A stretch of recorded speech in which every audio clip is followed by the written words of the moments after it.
하마터면 놓칠 뻔한 지구촌의 다양한 소식들 총 정리해드립니다. 월드 리포트 장원석 아나운서와 함께합니다. 어서 오세요. 네, 안녕하세요. 장원석입니다. 네, 오늘 월드 리포트 어떤 소식으로 먼저 시작을 해볼까요? 네, 코로나19로 대부분 산업에서 어려움을 겪고 있죠. 특히나 제조업, 서비스업은 절대적으로 타격을 입었기 때문에 이 기업들은 인력 조정을 많이 했고요. 또 무급휴직, 연봉 동결 등 긴축 재정에 돌입했습니다. 정부는 이 중소기업부터 지원에 들어갔죠. 그런데 코로나19 대유행 시대에도 펄펄 나는 기업이 있었습니다. 바로 마스크 같은 위생용품 업체들이었습니다. 그렇습니다. 갑자기 수요가 크게 늘어나다 보니까 오히려 공급량을 그것에 맞추느라 기업들이 굉장히 고군분투했었죠. 그렇습니다. 대통령이 직접 나서서 마스크 생산업체를 독려하기도 했고요. 그런데 코로나19 유행에 걸맞은 사업으로 활로를 찾는 경우가 있어서 화제입니다. 바로 코로나19 전용 지하 벙커입니다. 네. 아니 가끔 뉴스에서 트럼프 대통령이 시위 같은 거 일어나거나 하면 백악관 지하 벙커로 피신했다더라 이런 소식은 들렸었는데 코로나19 전용 지하 벙커는 또 처음 듣네요. 그렇죠. 벙커는 말씀하신 대로 무언가 공격에서 몸을 피할 수 있는 최후의 보루로 활용됩니다.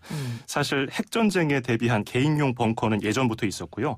실제로 자신의 주택 땅 밑에 지하에다가 핵무기로부터 자신을 보호할 수 있는 지하 벙커를 구축해 놓은 사례가 종종 소개돼서 화제가 되기도 했죠. 네, 벙커라고는 하지만 공개된 사진이나 평면도 이런 것들 보면 일반 주택과 다름없을 정도로 굉장히 호화스러운 데도 많더라고요. 그렇습니다. 핵무기용 개인 벙커는 방도 있고요. 부엌에다가 화장실까지 일반 주택과 다를 바가 없습니다. 공기 정화 장치 당연히 갖추고 있고요.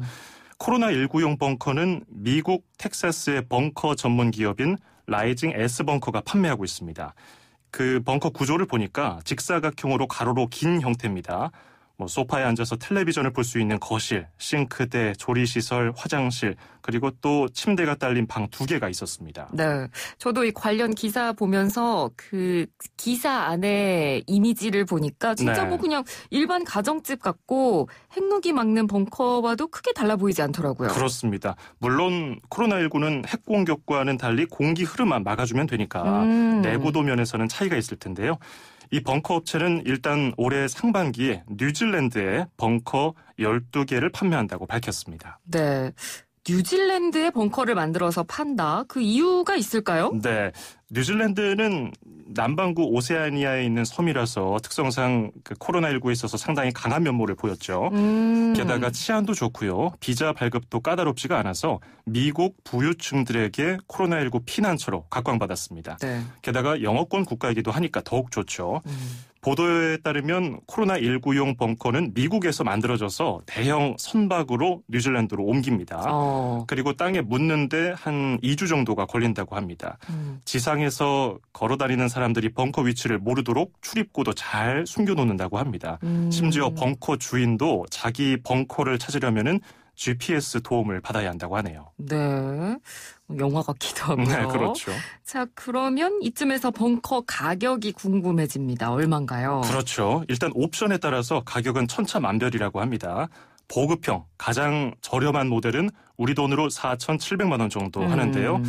차 한 대 값 정도 하는 거죠. 네. 최고급 모델은 너무 가격이 뛰어요. 수십억 원에 달합니다. 엄청난데요. 아까 방 2개짜리가 일반 주택이라면은 수십억 원짜리 벙커에는 수영장도 있고요. 영화관, 탁구장, 암벽 등반 시설도 있고요. 무기고까지 갖추고 있습니다. 네. 그러니까 코로나19로 인한 어떻게 보면 두려움을 좀 상업적으로 이용한다는 이야기도 나올 것 같은데요. 그럴 수도 있어요. 그러다 보니까 이 벙커 전문 기업에서는 우리는 두려움을 팔지 않고 준비성을 팝니다라는 문구가 슬로건이라고 홍보하고 있습니다. 네, 그러니까 보험 판매 문구 같기도 한데요. 그러네요. 네. 예. 자, 미국 부자들의 코로나19 대비 벙커 소식 첫 번째 소식으로 들어봤습니다. 다음 소식은요? 네, 일반적으로 산불은 자연적으로 발생하거나 사람이 실수로 불씨를 남겨서 대형 화재로 번질 수가 있죠.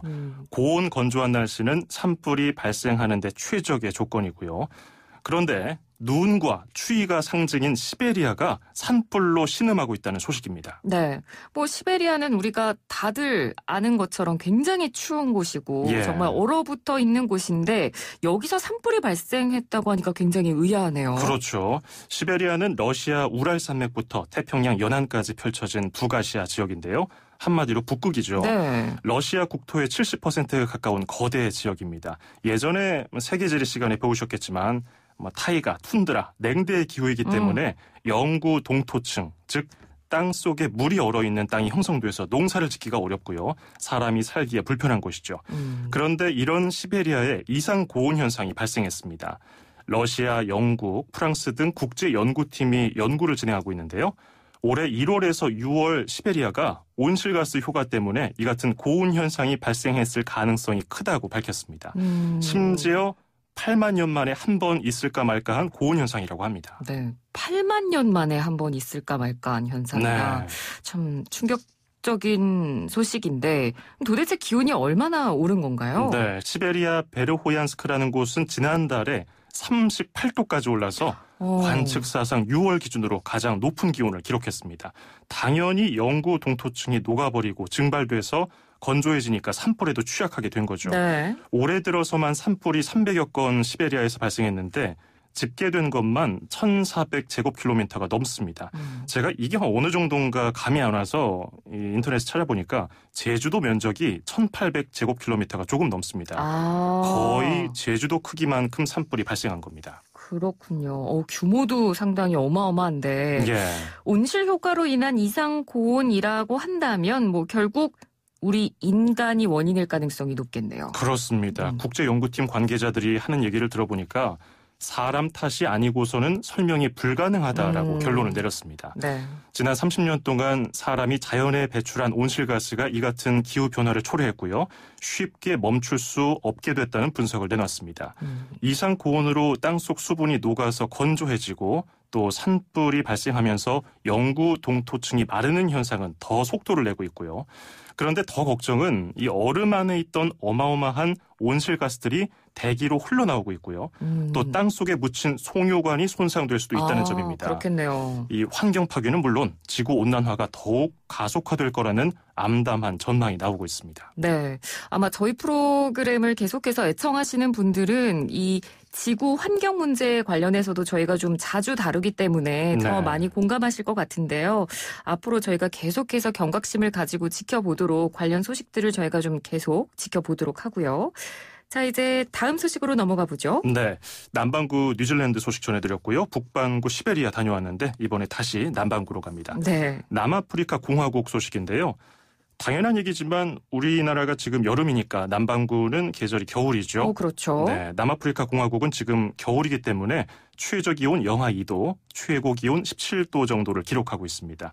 역시 일교차가 상당히 큽니다. 그러네요. 건강관리하기 쉽지 않은 때인데 이런 날씨 속에서 남아프리카 공화국에 이른바 순환 정전이 발생하고 있다고 합니다. 그러니까 순환 정전이라고 하면 돌아가면서 전기가 들어왔다 나갔다를 반복한다는 건데 그렇죠. 겨울에 이러면 상당히 불편할 것 같아요. 네. 이 순환 정전 주기가 얼마나 되나요? 2시간씩 정전이 된다고 합니다. 네. 여기에 단계가 있는데요.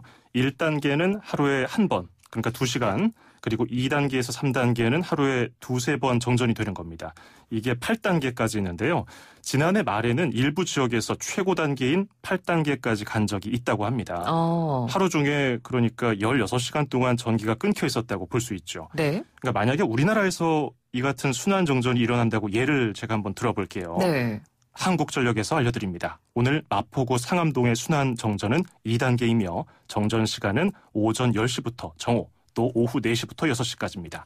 여러분의 전기 절약이 위기를 극복할 수 있습니다. 감사합니다. 뭐 이런 문자가 날마다 오는 것과 비슷하다고 봐야겠죠. 그렇게 예를 들어주시니까 굉장히 현실감 있게 와닿습니다. 근데 우리나라도 왜 여름이나 겨울이면 뭐 항상 전력 수급 관리에 비상이 걸린다, 뭐 에너지 절약해달라, 뭐 이런 뉴스가 나오기도 하잖아요. 네, 전력 수급 현황을 실시간으로 파악해서 우리도 인터넷 포털에서 파악할 수가 있죠. 네. 준비, 관심, 주의, 경계, 심각 이렇게 5단계로 전력을 관리합니다. 여름에는 오전 10시부터 11시, 오후 2시부터 5시에 특히 절전을 유도하고요. 정부는 공공기관이나 제조기업의 전력 사용을 조절하면서 예비 전력을 확보해 전력 공급 안정성을 유지합니다. 네.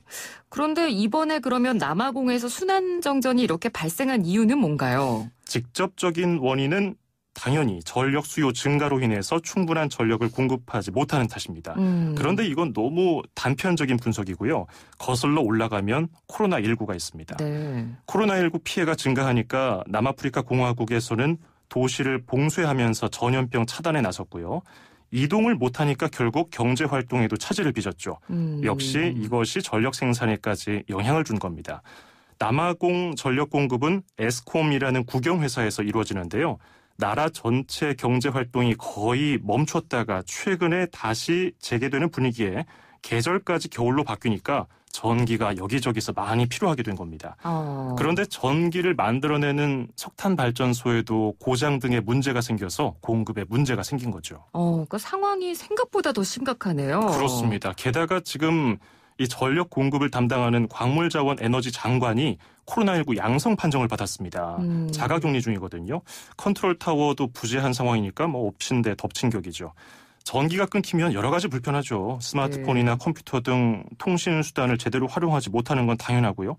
겨울철이기 때문에 또 난방이 취약한 곳에 사는 주민들은 당장 건강 또 생사가 걸린 문제이기 때문에 이 문제가 하루빨리 해결됐으면 좋겠습니다. 네, 게다가 지금 남아공 코로나19 사태도 지금 심각하고 네. 뭐 기본적인 보건 그런 의료 장비나 이런 것들도 제대로 마련이 돼 있지 않기 때문에 전력 공급까지 이렇게 차질을 빚으면 정말 국민들의 어떤 건강과 안위가 굉장히 좀 걱정이 되는 상황이네요. 그렇습니다. 빨리 해결이 됐으면 좋겠습니다. 자, 오늘 월드 리포트 소식 잘 들었습니다. 고맙습니다. 네, 고맙습니다. 네, 지금까지 장원석 아나운서였고요. 1부는 여기서 마칩니다. 잠시 뒤 2부로 돌아오겠습니다.